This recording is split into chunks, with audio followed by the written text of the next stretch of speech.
পরমাণু সমৃদ্ধকরণ কার্যক্রম কখনোই বন্ধ হবে না বলে সাফ জানিয়ে দিয়েছে ইরান।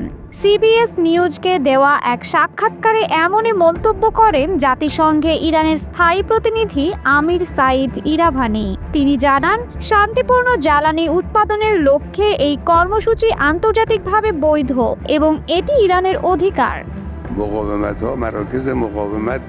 ইরাভানি বলেন, সমৃদ্ধকরণ আমাদের অধিকার, এটি একটি অখণ্ড অধিকার এবং আমরা এই অধিকার বাস্তবায়ন করতে চাই। তিনি জোর দিয়ে বলেন, পরমাণু অস্ত্র নয়, বরং জ্বালানির চাহিদা পূরণের জন্যই ইরান এই প্রযুক্তি ব্যবহার করছে এবং আন্তর্জাতিক চুক্তি অনুযায়ী এর বৈধতা রয়েছে। আলোচনার বিষয়েও ইরান তাদের অবস্থান পরিষ্কার করেছে। ইরাভানি জানান, তেহরান আলোচনার জন্য প্রস্তুত, কিন্তু নিঃশর্ত আত্মসমর্পণ আলোচনার নাম নয়। এটি আমাদের প্রতি একটি নীতি চাপিয়ে দেওয়ার চেষ্টা। তার দাবি, আন্তর্জাতিক মহল যে আচরণ করছে তা কোনো কূটনৈতিক কাঠামোর আওতায় পড়ে না এবং এতে বাস্তবসম্মত আলোচনার পরিবেশ তৈরি হচ্ছে না। বান্ডেল থাকলে প্রতি সেনমানিতে টাকা বাঁচবে।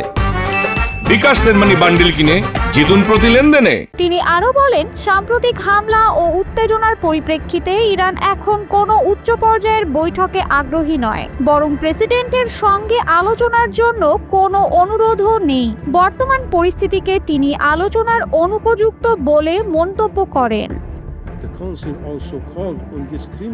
আইএআইএ বা আন্তর্জাতিক পরমাণু শক্তি সংস্থার সঙ্গে সম্পর্ক নিয়েও ইরানের অবস্থান জটিল হয়ে উঠেছে। ইরাভানি দাবি করেন, সংস্থার মহাপরিচালক রাফায়েল গ্রোসি বা পরিদর্শকদের প্রতি ইরান সরকারের কোনো ধরনের হুমকি নেই, বরং ইরান বরাবরই সংস্থার সঙ্গে সহযোগিতা করতে চেয়েছে।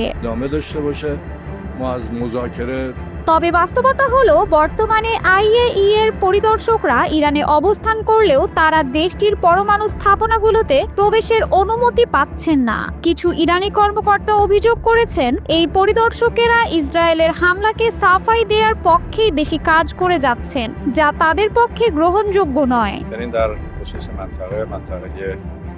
সম্প্রতি ইসরায়েল একাধিকবার ইরানের পরমাণু স্থাপনায় হামলা চালিয়েছে। এসব হামলার প্রতিক্রিয়ায় তেহরান তার পরমাণু কর্মসূচি আরও বেগবান করেছে বলে আশঙ্কা প্রকাশ করেছেন পশ্চিমা পর্যবেক্ষকরা। তারা মনে করছেন, পারমাণবিক সক্ষমতার দিক দিয়ে ইরান অল্প সময়েই উচ্চমাত্রার সমৃদ্ধ ইউরেনিয়াম উৎপাদনে সক্ষম হয়ে উঠতে পারে। পশ্চিমা বিশ্ব ইরানের এই অবস্থানের কড়া সমালোচনা করেছে এবং নিষেধাজ্ঞা আরও কঠোর করার জন্য আহ্বান জানাচ্ছে। তবে তেহরানের যুক্তি, শক্তির নিরাপত্তা এবং জাতীয় সার্বভৌমত্ব রক্ষায় তাদের এই অধিকার অস্বীকার করা যায় না। গত 13 জুন শুরু হওয়া ইরান ইসরায়েল সংঘাতে সরাসরি যুক্তরাষ্ট্রও জড়িয়ে পড়ে। ওই সময় মার্কিন সেনাবাহিনী ইরানের অন্তত 3টি পারমাণবিক স্থাপনায় হামলা চালায়। যদিও এই হামলার কার্যকারিতা নিয়ে রয়েছে নানা মতভেদ। 12 দিন চলা এই সংঘাতে ইরান ইসরায়েলের মধ্যে যুক্তরাষ্ট্রের মধ্যস্থতায় যুদ্ধবিরতি ঘোষণা করা হয়।